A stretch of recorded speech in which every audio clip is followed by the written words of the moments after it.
Hey, how's it going? Welcome back to the channel. Welcome back to CarMiZa. As you can see, I've got the dichroic or kind of gold colored lights temporarily mounted in the car just to get an idea as to what the product is going to look like here in the trunk. In this video, I've got kind of a cool thing going on. There are some people in town for the MasterTech Expo, and they came over this evening, and Earl came over as well and was telling us some really cool old school car audio stories. So sit back, relax, and this is going to be some coverage of when those people were here. I hope you enjoy. Wait. All right, we are here. Makeup over here. We are here with the group from the expo that's coming up. We've got Earl Zausmer checking out the progress on the BMW. Several other people. Say hi, everyone. Hello. If you want to introduce yourself, feel free to do so. Otherwise, no pressure. But Earl was just telling us about some things. I've got a bunch of the magazines Earl was in. There were a lot of them. I think all in all, a couple hundred with the newspaper. That was a lot. Even in Japan, I was voted the Ishibon car. Yeah. The president of Sony called their rep in New Jersey and said, I want to hear this car, because it was on the cover of the biggest car audio magazine in Japan. Really? And they had come over to some Japanese guys had flown their cars over to our show somewhere. Now, I don't know. It wasn't Prairie. It wasn't North Carolina. It may have been South Carolina. And they just wanted to see how they did, and they didn't do that. They didn't do that well. But the word got back of the sound of the car, because I had, I had a lot of people in the car. But no, it's. Let me show you. Okay. Mike has made tremendous progress, and Mike, if you would come over here for a Sure. second. Sorry. Get around the 801s. Most of the things that you see now, these curves, the way he's done, the clean lines on here, even the wood, we were just going over that the wood I used to use was a very dark looking wood compared to this. If you're here in person, you'd see that it is very light, and it's a lighter wood. It doesn't give you that heaviness. And what he's also doing is, the trunk of the 5 Series is not even on both sides. It's two completely different patterns. Mike is making it so both sides are going to be flat. And if you notice, Mike, could you bring the camera down a little bit? Yep. If you'll notice, he's going to have much more lights than we had. I only had 2 lights in here. It's going to be lit up like this, so there'll be a lot more lighting. It'll be very nice. And let's go over here. Sure. Mike has cleaned up the woofers, so you notice it's a very nice look here. And Careful, it's sharp. it's a very nice look. And keep in mind that the original car, when I made it, when we had kick panels, we didn't think of making our own kicks or anything. We used the grills from the back of a 7 Series. Yep. So the entire That's opening, a little fun fact there, too. the entire opening for the 13-inch woofer was only 4 inches square. Right. Everybody that heard the car, you were only hearing these woofers through a 4-inch square, which is not ideal. Right. With this now, Mike is opening it up fully, the entire size. Yeah. And in here, Here, I'll go around to the other side. if you could.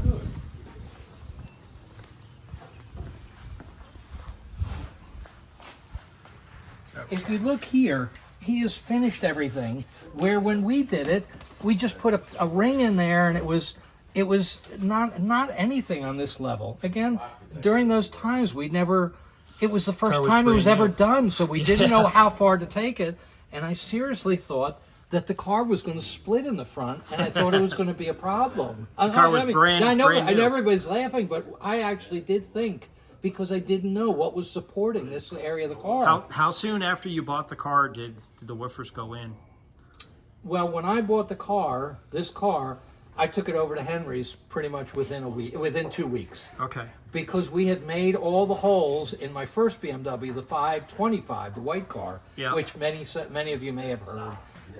Many so of you probably what don't know happened- about it. But what happened is, we made all the holes in the old car, and even the rings, I think, were fitted into the old car, never welded into it. Oh, really? So when I we didn't made even this know that. car, we didn't have to cut it apart. Gotcha. You have to understand, at that time, a BMW 540 was quite a car. Yeah. Now we see more people have BMWs. Yeah. And back here, Let's go. Mike, if you can come back Sure. here. Back here, Mike has installed a voltmeter. Everything's still in gold the way it was before. He redid all the wiring. I mean, this has been a very big job that I never could have even dreamed of. Yeah, a lot and of work. to the level of workmanship that he did. The other thing is, all of you, if you've been in this car, remembered when you would close the door, it was sealed tight. Yeah. Okay. Yeah. And now, what Mike has done is he's actually built almost like a second door between here. Right. And I mean, this is going to be, you know, if somebody locks me in the car, I'm finished. You know, it's all done.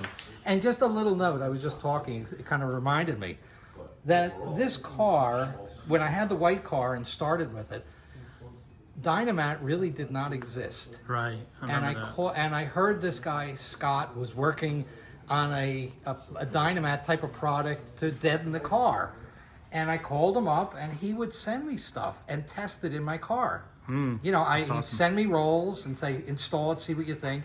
And certain glues didn't work, certain ones did. Then he asked me to tear it all out. He said, I'm going to send you something different. And that maybe some of the Dynamat that you use today started in this car. Yeah, believe it. Prototype stuff. And it did That's change it. It solid. did change the sound of the system. Cars. Yeah, it's Rock really solid. you know, it's really nice. And then the idea with the lifting speakers, that was another thing that came out. Yeah. It's just, this was the car. I'll tell you a funny story. When I was buying, before I bought I was looking at a new car, and I originally had the white BMW, which I forget what year it was older, and I had cut the fenders. We put 10 inchers in the kicks. So I said, this car's got so many holes in it, and I was up in New England, I was in New York, and there was rust all over. Wherever we cut holes and drilled, rust started showing up everywhere. Yeah. So I said, I've got to find a car where I can fit the woofers. And here I am dragging the 13-inch woofer into the Audi dealer. And I'm saying, let me see if the fender fits. I go to the Mercedes dealer. I mean, I know it sounds strange, but I'd take a woofer to find. Yeah, it was not the car. True audiophile. It was if it had the space for this, and only this car had it. The other one that had it was the Rolls-Royce Phantom, which I was not going to do. Yeah. That had a lot of space, but it wasn't, something you can do. The Tesla didn't exist at that time because the Tesla does have a lot of room. The Prius had a nice dashboard, but it didn't look like it does today. So this was actually chosen because it was the only car that would fit. Yeah. Even big SUVs like the GMC pickups, Yeah. believe it or not, their kick panels didn't have any space. Right. So, it's just you're going to see a car when it's done. Mike is doing things so precisely, and we work on it together. So when this car is finished, you'll see a lot from the original. Oh, yeah. With great improvement, which we didn't even know to think about when we originally did the car. That's what it is. Oh, I had 30 years to think about it. A lot of time to lose So sleep. And it's nice having all of you here. Thank you for listening to me. Yeah. Okay. Thanks, guys. Appreciate it. All right. Cool. You'd have to. That's take it from holding something else everything and and all adapt those it. bars. Well, you can tell He he machined cut them all all. that So stuff. That's what I'm saying. Nothing was at that time. That was What? a lot. Were you crazy? Well, hang on. Go ahead. Start over. Sorry. Here's an old story. When I had the white car, I remember I was at a show in New Jersey, and Mike Mineo was there, and he was going through the lanes. And remember, he had a red car. Was really red eye. it was really a Camaro, good car. yeah. And I just met him. He's he's a very tough guy, and I Mike's a very remember smart guy. that he Yeah. had a tall judge, a very tall judge, and he gets in the car and he does the test, and Mike says, "What'd you think about it?" He says, "Doesn't image very well." And Mike normally I thought would have just pulled a gun and killed him. He was nice about it. What happens is Mike gets in the car, and I noticed that Mike brings the seat back up again to his position.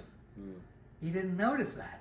And he says, "It sounds perfect." He says, "Let me get in." The other guy gets in, push the seat back. No image. And I said, that's the key. We have to get everybody that's going to listen to this car, every judge, We'll have to see. they have to have it. This is so cool. they have to sit in the position. So what I did was, I was at my father was in the poultry business, and we had With Frank gone Perdue. to see Frank Perdue Yeah. at the Wharton School of Business in Philadelphia. and he had a pointer, a laser pointer. That was brand new at the time. And I said, I'm going to get one of those. I'm going to put it in the car and point it to a position where it has to be. And I didn't know where it was going to be. And it ends up, when I got to play with it, I said, I'm going to point it towards my ear. Yeah. So it had to be right in my eardrum. And that means I would get the height and this way for that person. So put it in, and what I would do is I would measure it. But the good thing was that something unexpected was when we put the microphone in, when I did to measure the car, the laser went past and touched the top of the microphone stand. And that is why every time you go to shows, they always said, oh, there's something wrong with your microphone. I went easily 100 shows, they were all the same curve. They were never different because the microphone was in exactly the same place, my seat was in the same place, any reflections were in the same place, and that's how this consistent. car sounded. So they heard what I was hearing. Yeah, So and I remember the judge would get in the car, and I'd say, and they knew the routine. And we'd move the car until the red dot went right inside of the You could ear. see that in I the said, rear view mirror. That's all you got to do. Yeah. And it was like, okay, perfect scores. Yeah. So people didn't realize that at that time it was that important. Very seating cool. position. Very cool. People didn't understand that with the precision of these speakers facing directly at you, unlike having a door or whatever, remember, if you had them in the doors or the wind or up on the dashboard or in the back, you're always moving your seats. When you have them up on the dashboard facing you, it doesn't matter Right. where the seats are because you're getting the first. You're getting the first thing. reflections. So Exactly. it really gave you a fabulous sound. And when the thing hit, when you had a note hit, it didn't hit like the woofer coming from the back is going to come over here. It's going to hit you certain milliseconds later. This one off the dashboard, once it hits a dashboard, once it hits a windshield, it's finished. That's it.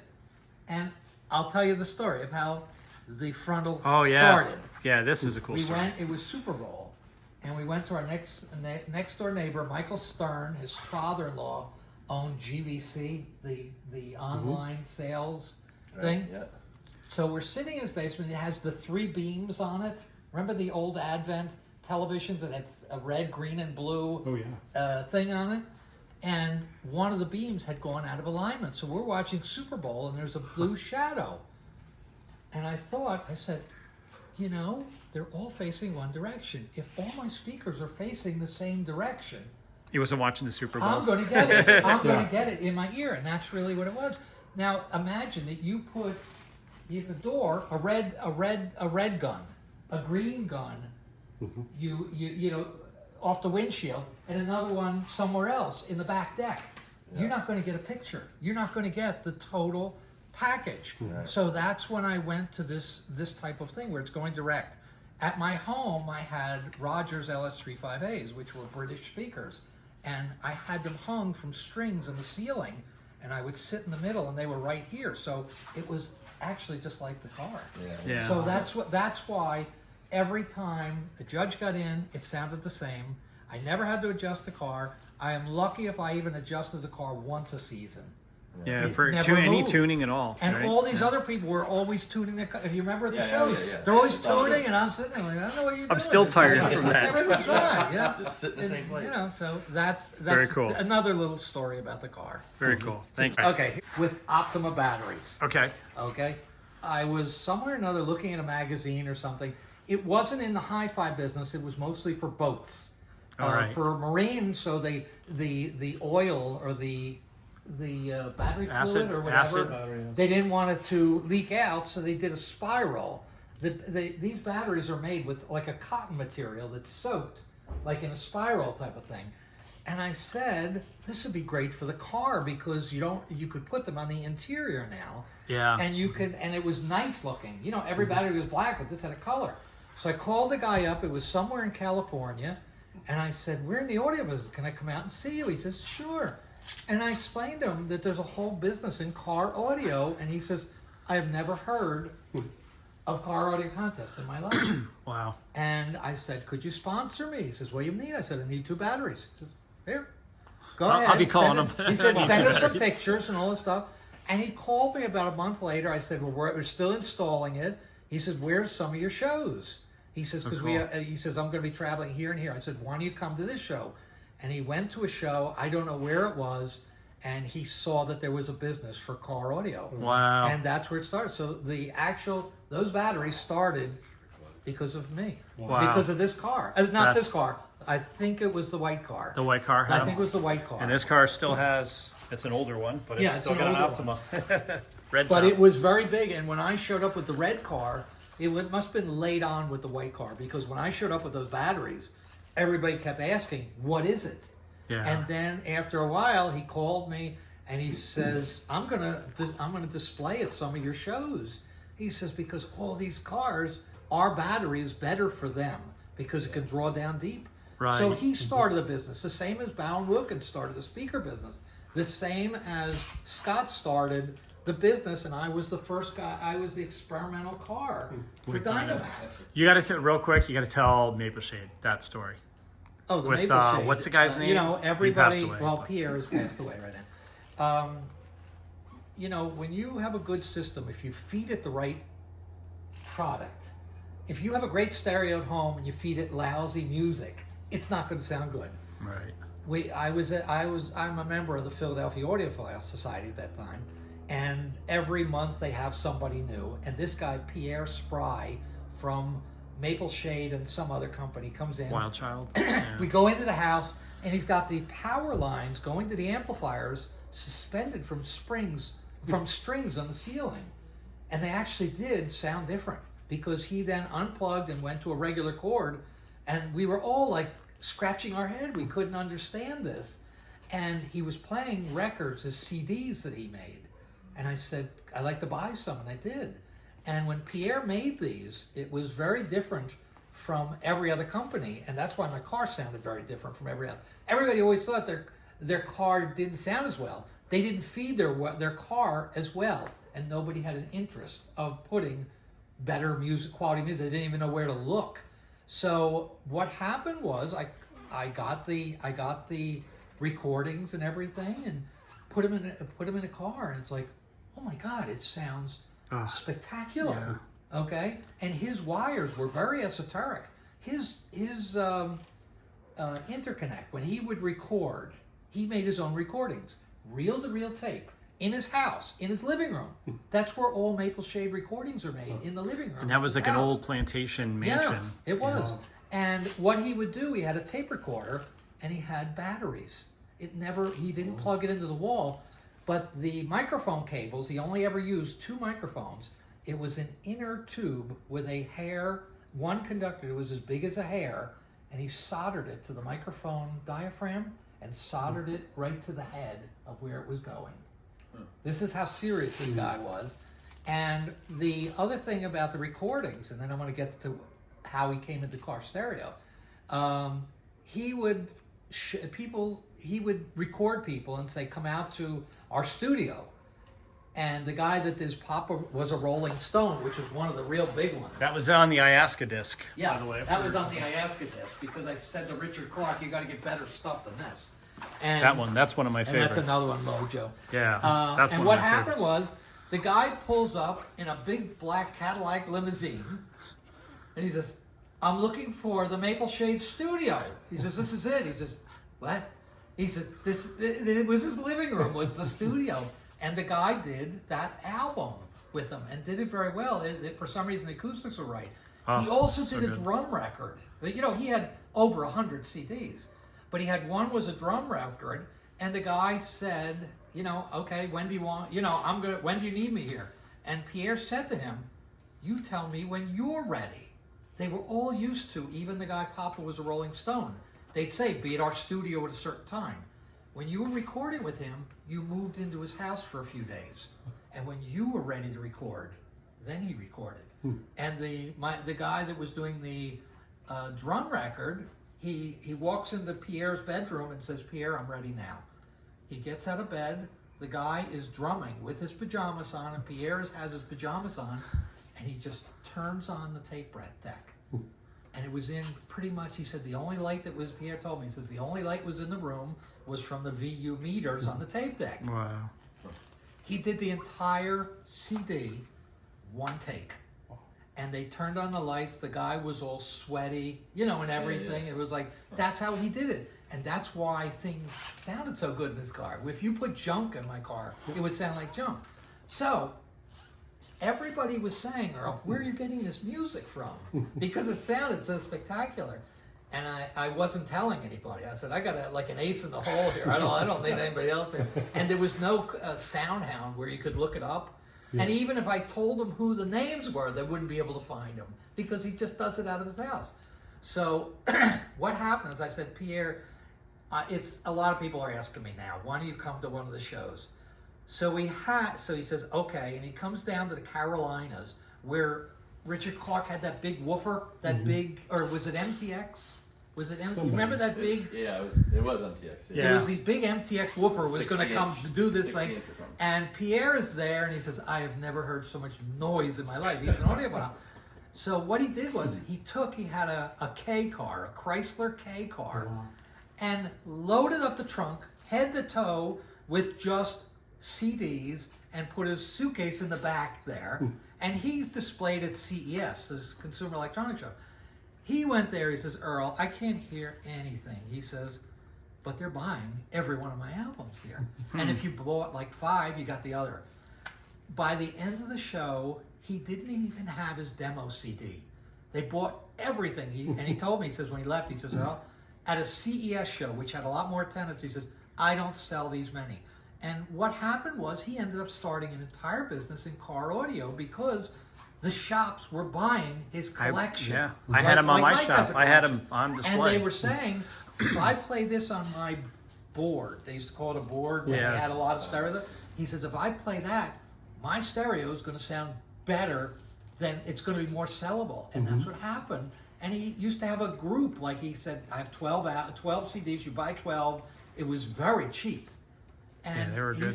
He says at times the audio from car was outselling home audio. Wow.